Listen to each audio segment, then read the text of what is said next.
अस्सलाम वालेकुम गाइस, आज हम बात करेंगे कि रोज़ प्लांट को बाय कब किया जाए। रोज़ प्लांट को बाय करने का बेस्ट सीज़न कौन सा है, इसको रीपॉट कब किया जाए और रीपॉटिंग के लिए पॉट का साइज़ आइडियल साइज़ क्या होना चाहिए और पॉटिंग मिक्स क्या होनी चाहिए। लेकिन उससे पहले मैं आपसे एक बात पूछना चाहती हूँ।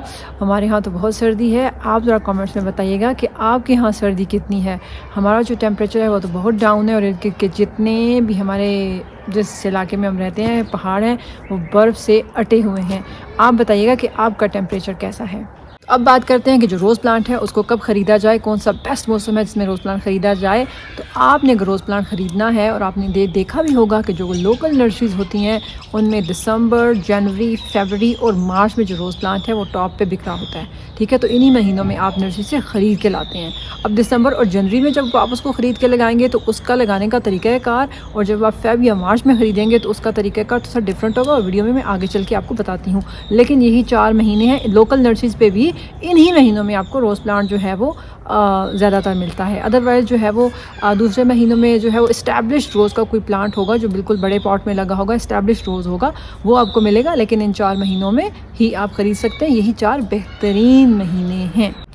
अगर परचेज़ करने के लिए आप ये जानना चाहते हैं कि आपको बेहतरीन जो रोज़ है उसकी वैरायटीज़ कहाँ से मिलेंगी और जेन्युइनली कहाँ से मिलेंगी, यानी कि जो रोज़ का नाम आपको बताया जा रहा है वो ही आपको मिलेगा प्लांट और बेस्ट क्वालिटी में मिलेगा, तो आप ये सवाल मुझसे कमेंट बॉक्स में पूछ सकते हैं। मैं आपको इसका रिप्लाई करूँगी और वो नर्सरी बताऊँगी जहाँ से मैं भी ख़रीदती हूँ, और मैं आपको बताऊँगी कि वहाँ से आपको अच्छी कीमत में बेहतरीन किस्म के रोज़ के प्लांट्स जो है वो मिल सकते हैं और उनके पास वैरायटीज़ भी बहुत ज़्यादा हैं। अब नेक्स्ट स्टेप पे आते हैं। आपने रोज़ प्लांट ख़रीद लिया, आप उसे घर लेके आ गए।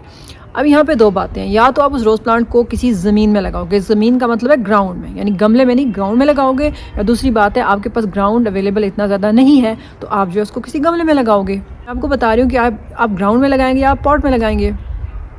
अब वो जो आपको मिल रही है रोज़ प्लांट, उसके साथ होता क्या है कि उसके एक नीचे रूट बॉल होता है, ऊपर इस्टेब्लिश कलम होती है और पराली में वो लिपटा हुआ होता है। अब नर्सरी वालों की एक बड़ी गंदी आदत है कि जब भी ये रोज़ कोई भी प्लांट जो है ना ये इस तरह से रूट बॉल जो है ना वो बना के सेल करते हैं ना, तो ये होता क्या है कि वो चिकनी मिट्टी को यूज़ करते हैं। मेरा ये बड़ा एक्सपीरियंस ये गंदा रहा है कि इवन कि मैं इतने महंगे प्लांट्स मैंने मंगाए थे नर्सरी से, तो चिकनी मिट्टी में उसको जो है वो उसका रूट बॉल ऐसे ऐसे करके बना देते हैं, और ख़ुद जब वो कलम लगाते हैं तो उसके लिए वो अच्छा मीडियम यूज़ करते हैं, यानी कोकोपीट और महंगे मीडियम यूज़ करते हैं। तो आपने जब घर पे वो लाना है, अगर आप ग्राउंड में लगा रहे हैं ना, आपने उस चिकनी मिट्टी के साथ लगा दिया तो लग जाएगा। मेरे भी चिकनी मिट्टी के साथ लग गए थे, ठीक है। लेकिन अगर आप गमले में लगा रहे हैं, क्योंकि गमले में आप अच्छी पॉटिंग मिक्स यूज़ करोगे, ग्राउंड से ज़रा अच्छी यूज़ करोगे, तो आप गमले में लगाने से पहले आपको चिकनी मिट्टी जो है ना उसको धोना पड़ेगा। अब आपने करना क्या है, आपने वो रोज़ प्लांट लेना है। मेरे पास अभी अगर नया रोज़ प्लांट होता तो मैं आपको ये बिल्कुल वीडियो वो बना के डेमोस्ट्रेशन से मैं आपको दिखा देती कि किस तरह से करना है। तो आपने क्या करना है, जो आप वो रोज़ प्लांट लेके आए हैं उसको एक टब लेना है पानी का, और उसमें जो है उसको भिगो देना है जब तक कि वो जो चिकनी मिट्टी है वो जड़ों से अलग ना हो जाए। अब कभी वो चिकनी मिट्टी सूखी हुई अपने हाथों से या किसी भी औजार से उतारने की कोशिश मत कीजिएगा, ऐसे जो रूट्स हैं वो बहुत ज़्यादा डिस्टर्ब हो जाएंगी और प्लांट जो है वो मर जाएगा। तो आपने पानी में इतनी देर भिगोना है कि खुद ब खुद मिट्टी घुल के सारी जड़ों से निकल जाए। फिर उसको अच्छे तरीके से वॉश करना है, वॉश करते भी रगड़ना नहीं, यानी कि वो मिट्टी आपने चिकनी उतार देनी है ताकि वो जड़ों को ब्लॉक ना करे। अब वो मिट्टी उतर गई तो आपने जो बेहतरीन किस्म का मैं आपको पॉटिंग में बताने लगी हूँ उसमें आपने अपना जो है वो गुलाब लगाना है। तो जो गुलाब जो है वो जिसकी मिट्टी आप उतार देते हैं उसे बेयर रूट गुलाब कहते हैं, ठीक है। तो अब आपका जो बेयर रूट गुलाब है वो जो आप लगाएंगे ना वो दिसंबर और जनवरी के महीने में ही कामयाब होगा। वो मार्च और फरवरी और मार्च में उतने चांसेस नहीं है, ये मैं अपने एक्सपीरियंस से बता रही हूँ। देखने वालों के साथ जो है उनका जो जहाँ पे वो रहते हैं वो जगह डिफरेंट होगी, उनका टेम्परेचर डिफरेंट होगा, उनका बाकी जो वेदर कंडीशन है वो डिफरेंट होंगी, तो उनके लिए शायद ये तजुर्बा डिफरेंट हो। लेकिन मैं अपने एक्सपीरियंस से आपको ये बता रही हूँ कि जो बेयर रूट रोज़ है उसको लगाने के लिए दिसंबर और जनवरी ही बेस्ट महीने हैं, और फरवरी और मार्च में वो चलने के चांसेस उतने ज़्यादा नहीं हैं। अगर किसी का चल गया हो तो अच्छा, यहाँ पे एक चीज़ और मैं आपको बताती चलूँ कि अगर आपने जो काफ़ी महंगे रोज़ेज़ हैं, जो रेयर वैराइटीज़ हैं, वो आप अगर ख़रीदते हैं, ठीक है, तो ज़ाहिर सी बात है वो आपको आपकी लोकल नर्सरी से नहीं मिलते। हम उनको काफ़ी दूर से मंगाते हैं, वहाँ से ट्रैवल करके वो कितने शहरों से गुजर के हमारे यहाँ आते हैं। तो दोनों जगह का जो वेदर है, जो टेम्परेचर है, जो कंडीशंस है वो डिफरेंट होती हैं। तो प्लांट को शॉक से बचाने के लिए आप वो नए रोज़ को 2 दिन के लिए आपने लगाना नहीं है, उसको अपने घर पे डायरेक्ट धूप पे भी नहीं रखना, उस प्लांट को as it is indirect bright light पे रखना है और उसकी जो सॉइल है, जो उसका रूट बॉल है, उसको मॉइस्ट रखना है, ठीक है। उसके ऊपर पानी का छिड़काव आप करते रहिएगा, इतना भी छिड़काव ना कीजिएगा कि उनको जो है आप गिलास उड़ा दें, लेकिन मॉइस्ट रहे, वो उनको थोड़ा मॉइस्ट इन्वायरमेंट मिले। तो आपके 2-1 दिन ज़रा इन्वायरमेंट से वो जो है यूज़ टू होंगे, उसके बाद आप उनको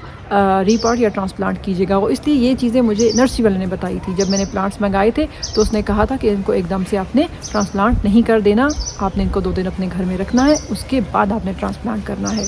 एक और जो इम्पॉर्टेंट बात है वो मैं आपको बताती चलूँ कि अगर आपने जो है वो प्लांट जो है रोज़ प्लांट नया जो परचेज़ किया है उसको आपने ट्रांसप्लांट कर दिया है, तो ट्रांसप्लांट करने के बाद जिस तरह अगर आप दिसंबर और जनवरी में जो है उसको डायरेक्ट ट्रांसप्लांट करने के बाद धूप में रखते हैं तो वेल एंड गुड। लेकिन अगर मार्च और जो आपका फेब है उसमें टेम्परेचर बाज़ इलाकों में जो है वो थोड़ा सा ऊपर चला जाता है। जैसे अभी हमारे यहाँ जो फेब है वो ठंडा ही जाएगा, ठीक है, और मार्च का भी हाफ ठंडा ही जाएगा। लेकिन जिस तरह साउदर्न एरियाज़ हैं हमारे, वहाँ पर थोड़ा सा टेम्परेचर जो है वो थोड़ा बढ़ जाता है। तो अगर आप उस रोज़ प्लांट को जो आपने अभी अभी ट्रांसप्लांट किया है उसको ऐसी धूप पे रख दोगे जो थोड़ी सख्त है, तो उसके लिए अच्छी नहीं होगी। तो आप उसको 1-2 दिन जो है वो इनडायरेक्ट ब्राइट लाइट जो है उस पर रखें, नहीं सनलाइट पे नहीं रखें, लेकिन सही अच्छी रोशनी में रखें ताकि वो थोड़ा सा इस्टेब्लिश हो जाए। उसके बाद आपको उसको डायरेक्ट सनलाइट पे तो रखना ही रखना है रोज़ प्लांट को, वो तो उसकी रिक्वायरमेंट है। और अगर आपने ग्राउंड में जो है आप लगा रहे हैं तो वो तो आपने ऐसी स्पॉट पर लगाना है जहाँ उसको पूरे दिन की धूप मिले, कम से कम 6 घंटों की धूप तो मिले ही, लेकिन पूरे दिन की धूप उसको तो मिलनी ही चाहिए। अगली बात पे जाते हैं कि पॉटिंग मिक्स क्या होनी चाहिए आपके रोज़ प्लांट के लिए। तो पॉटिंग मिक्स मैं आपको बताती हूँ। वैसे तो भी काफ़ी एडवांस जो है पॉटिंग मिक्स लोग यूज़ कर रहे हैं, जैसे सिंडर मीडियम है या राइस हस्क और कोकोपीट वगैरह, इन सब को मिक्स करके भी लोग बना रहे हैं। लेकिन मैं आपको बताऊँगी सबसे सस्ता और सबसे ऐसा आसान सॉइल मीडियम जो कि आसानी से अवेलेबल भी हो और आपको उस पर पैसे भी ना लगाने पड़े और आपका रोज़ प्लांट भी अच्छे से उसमें चल जाए, तो वो मैं आपको बताती हूँ। अगर आपकी जो आपकी सॉइल है वो बहुत ज़्यादा सख्त है, ठीक है, बहुत चिकनी मिट्टी यूज़ नहीं करनी, वो उसके लिए तो बिग नो है। लेकिन अगर सॉइल बहुत ज़्यादा सख्त है तो आपने आधा हिस्सा सॉइल और आधा हिस्सा जो सड़ा हुआ गोबर की खाद है वो आपने यूज़ करें, यानी आधा आधा, 50% एक 50% दूसरा। उससे गोबर की खाद क्या होगी, एक तो फर्टिलाइज़र भी होगी उस रोज़ प्लांट के लिए, और दूसरी बात है वो आपकी मिट्टी को क्या करेगी, हवादार बनाएगी, ठीक है। चिपकी हुई सॉइल नहीं होगी, हवादार सॉइल होगी। तो 50% सॉइल 50% गोबर, यह आपने लेना है, अच्छे से इनको मिक्स करना है और ये आपकी बेहतरीन बन गई सॉइल मिक्स। अगर आपकी जो सॉइल है वो थोड़ी बहुत ऐसी है कि वो सख्त नहीं है लेकिन मतलब एरी सॉइल है, तो आपने क्या करना है कि 60% जो है वो सॉइल लेनी है और उसमें 40% या 60-40 या 70-30 का गोबर के साथ आप इसका मीडियम बना लो। तो ये बेहतरीन मीडियम है। इसमें आप जो है वो फंजीसाइड भी यूज़ कर सकते हो, copper sulphate as a fungicide use कर सकते हो। लेकिन मैं आपको ऑर्गेनिक ऑप्शन बताऊँगी। तो आपने क्या करना है, नीम का जो पाउडर है या नीम खली जिसको आप कहते हैं वो आपने यूज़ करनी है। अपना जो पॉट है उस साइज़ के मुताबिक, ज़्यादा नहीं डालनी। मतलब अगर सपोज़ करें आपका 12 इंच का पॉट है तो आप उसमें तकरीबन 1 पाव के बराबर आप डाल लें नीम खली, इतनी आपकी होगी, यानी ताकि जो हमारा रोज़ प्लांट है उसको किसी किस्म की फंगस ना लगे। तो ये एक बेहतरीन पॉटिंग मिक्स है आपके रोज़ प्लांट के लिए। अब नेक्स्ट क्वेश्चन, पॉट साइज़ क्या होना चाहिए। देखिए, आप अगर 12 इंच का गमला, मैं तो कहती हूँ कम से कम आप लें तो 12 इंच का गमला लें। 12 इंच के कम से गमले में भी आपका रोज़ प्लांट लग जाएगा।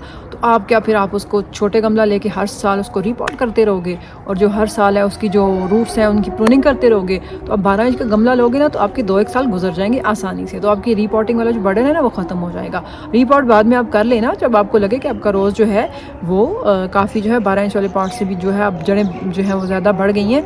तो लेकिन 12 इंच का कम से कम आपने रीपॉट यूज़ करना है अपने आप को बर्डनाइज ना करने के लिए। अब न्यू जो प्लांट है वो आपने लिया, उसको आपने उसकी जो सॉइल है वो मॉइस्ट रखनी है, ठीक है। यानी कि आपने बेयर रूट लिया रोज़, जिसको मैंने आपको कहा था कि आपने वॉश करना है, वो आप अपने सॉइल मीडियम में लगा दिया जो कि मैंने आपको बताया। तो अब आपने क्या करना है कि जो सॉइल है उसको मॉइस्ट ही रखना है। वैसे अगर एक स्टैब्लिश्ड रोज़ है तो उसकी सॉइल कुछ दिन मॉइस्ट ना भी रहे तो वो चल जाएगा, लेकिन ये नया रोज़ है, इसको इस्टेब्लिश होने में टाइम लगेगा। तो इसकी सॉइल को मॉइस्ट रखना है आपने ताकि वो इस्टेब्लिश हो जाए। एक और इम्पॉर्टेंट बात, देखिए, फर्टिलाइज़र के नाम पे हम गोबर खाद ऑलरेडी यूज़ कर चुके हैं सॉइल मीडियम में, ठीक है। अब इस प्लांट को कम से कम 1.5 महीना कोई भी फर्टिलाइज़र मत देना। ये मैं अपने एक्सपीरियंस से बता रही हूँ। अगर किसी और ने दिया फर्टिलाइज़र उसका चल गया होगा, मैं अपने एक्सपीरियंस से आपको बता रही हूँ कि फर्टिलाइज़र मत देना। और केमिकल फर्टिलाइज़र यानी सिंथेटिक केमिकल फर्टिलाइज़र जो है वो तो बिल्कुल भी मत देना, क्योंकि जो रोज़ प्लांट है वो अभी इस्टेब्लिश हो रहा है आपके जो इन्वायरमेंट है उसके अंदर। आप उसको फर्टिलाइज़र दोगे, ये ना हो कि वो प्लांट मर जाए। तो आप ज़रा 1.5 महीना जो है अपने आप पे काबू रखना और उसके बाद ही उसको फर्टिलाइज़ करना।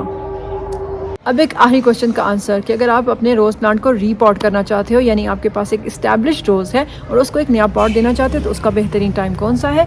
देखिए, अगर आपका एक रोज़ प्लांट है और वो अच्छा इस्टेब्लिश्ड रोज़ है, तो आप उसको उसके रूट बॉल के समेत, यानी कि जिस गमले में आपने लगाया था उस शेप की ही मिट्टी एज इट इज़ आप उठा के दूसरे पॉट में रखना चाहते हो, तो उसको आप ऑल समर लॉन्ग ये काम कर सकते हो, क्योंकि आपकी जो रूट्स हैं वो इंटैक्ट हैं अपने मीडियम के साथ।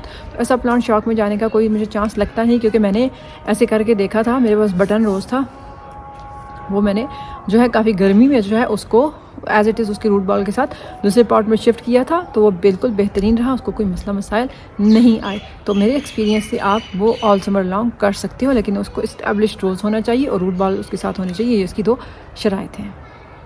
मैं उम्मीद करती हूँ कि आपको आज की वीडियो पसंद आई होगी। वीडियो पसंद आई हो तो लाइक कीजिएगा, कमेंट कीजिएगा और चैनल को सब्सक्राइब तो लाजमी कीजिएगा। बहुत शुक्रिया।